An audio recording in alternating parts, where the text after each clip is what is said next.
Canadá e Mercosul voltam a entrar em negociação. Pessoal, no dia que eu estou gravando esse vídeo hoje aqui, no dia 25 de agosto aí de 2025, saiu uma notícia aí da agência Reuters que agora o Canadá vai voltar a abrir negócios com o Mercosul. Bora analisar um pouquinho dessa situação aí, tá? Chega com a gente aí no canal. Se você está chegando agora, se inscreve no nosso canal, tá? Para sempre receber conteúdo sobre geografia, geopolítica e atualidade aí, beleza? Então olha só essa notícia aí que saiu na agência Reuters, muito importante nessa data de hoje, dizendo que o Canadá volta a ter uma aproximação de relações comerciais com o Mercosul. A gente sabe que o Brasil hoje está na presidência rotativa do Mercosul, que foi deixada pela Argentina, e aí tem alguns membros importantes, como o próprio Uruguai e o Paraguai. E aí a gente sabe que existe um certo afastamento, né, com relação da América do Norte, principalmente pelos Estados Unidos e pelo Canadá, com a relação do Mercosul, não é? Nessa conjuntura política atual, nesse momento atual da política aqui dentro do continente americano, é um momento muito fragilizado, né? Um momento frágil de que os Estados Unidos vêm impondo uma série de tarifas contra diversos países no mundo, mas especialmente contra o Brasil, que é um representante muito forte dentro dos BRICS, né? Um bloco econômico que está fazendo frente justamente a esse poderio norte-americano, essa ideia de utilizar uma nova moeda, né, um novo lastro que não seja o dólar para fazer as transações comerciais, tem incomodado bastante os Estados Unidos. E também os Estados Unidos taxou, de forma até desnecessária, alguns produtos do Canadá, e o Canadá tem visto isso de forma, né, eles não têm gostado desse tipo de atitude. Acho que é difícil até falar que algum país tenha gostado de ser tratado dessa forma pelos Estados Unidos no comércio internacional. E é assim como o Brasil, o Canadá está buscando novos atores, né, novos parceiros comerciais para fazer essa rede de transações de muitas mercadorias. O Brasil é um grande fornecedor ali de commodities, de soja, né, de milho e até de minerais e de carne, mas a gente também está buscando a diversificação produtiva no Brasil. A gente sabe que é difícil, mas por enquanto a nossa frente, né, nosso carro-chefe da economia continua sendo ainda as commodities, na verdade. E aí dentro do Mercosul a gente tem também um papel de protagonismo, é a maior economia dentro da América do Sul, e é importante a gente estabelecer uma rede de relações comerciais com outros países, né, e tentar fazer essa aproximação. Lembrando que a Bolívia também é um candidato a se tornar um membro pleno do Mercosul, mas ainda não conseguiu.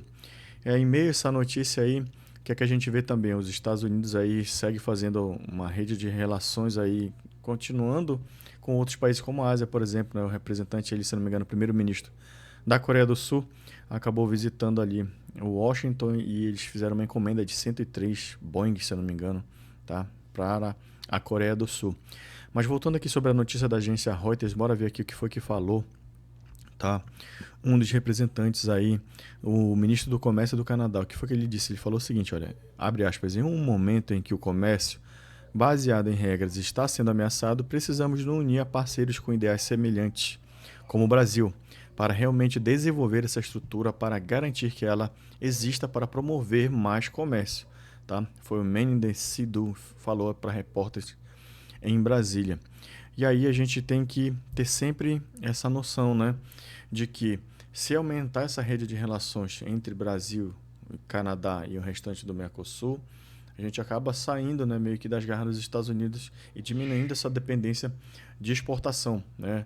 Lembrando que há 10 anos atrás a dependência da exportação dos produtos brasileiros para com os Estados Unidos era muito grande, né?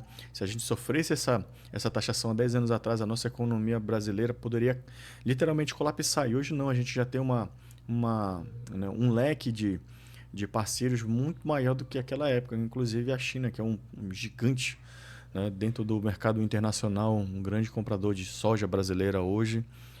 E aí eu acho que essa parceria com a China e também com a Rússia é muito importante para o comércio, tá? Eu estou falando de comércio, a gente não está falando de geopolítica, a gente não está entrando num contexto de guerra que está ocorrendo entre Rússia e Ucrânia, está sendo levando em consideração o sistema econômico em si, tá? Não caindo para o lado político. Mas é claro que a gente aborda aqui esse tema em outros vídeos também, né? A gente não foge desse debate, tá? Uma outra notícia bastante interessante que é sobre o papel da Argentina aqui dentro do Mercosul, tá? O presidente Milei, ele nunca gostou muito, né, do presidente Lula, então tem uma ideologia diferente dentro do Mercosul. Ele fez críticas de forma aberta, né, para o Mercosul, por exemplo, no dia 3 de junho, que foi postado na CNN Brasil e não na agência Reuters, tá? Ele pontuou algumas mudanças que ele achava necessária ser feita dentro do Mercosul, né? Que eu vou destacar aqui algumas para vocês. Por exemplo, a ampliação da lista de exceções de taxas alfandegárias para cidadãos e empresas, revisão dessas tarifas externas comuns que, para ele, consideradas excessivas, altas e prejudiciais para os consumidores argentinos, uma criação de uma agência do Mercosul contra o crime organizado transnacional, com foco no combate ao narcotráfico. Por que eu estou trazendo essa relação da questão do Milei hoje, especialmente? Porque esse tópico aqui ele fala exatamente daquilo que os Estados Unidos estão usando como discurso ali para fazer uma pressão geopolítica contra a Venezuela, né? Então, olha, ele fala, o mesmo discurso está alinhado com o governo Trump, criação de uma agência do Mercosul contra o crime organizado transnacional, tá? Ao combate ao narcotráfico. Lembrando que o Trump acusou o governo do Nicolás Maduro de ser um governo, um narco-estado ligado com o narcotráfico, correto? Então, esse alinhamento com o governo norte-americano mostra um afastamento com relação ao mercado comum do Sul, né? Ao Mercosul. Então, existem, né, discursos diferentes com relação aos países, principalmente ao Brasil, né, que tem se afastado desse ponto gerado divergências com o governo americano, né, por conta do tarifaço e por conta de pressões políticas externas que o governo Trump está tentando fazer, fazendo interferência direta no governo brasileiro.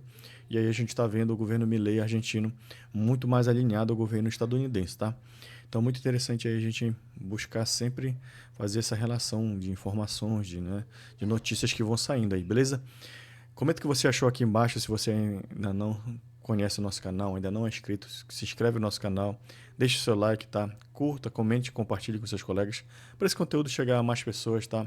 Que a gente está trazendo aqui, né, sempre conteúdo diferente, né, trazendo novas discussões acerca da geopolítica no contexto aqui brasileiro, né, no contexto nacional, internacional e também dentro do nosso continente, que é muito importante, beleza?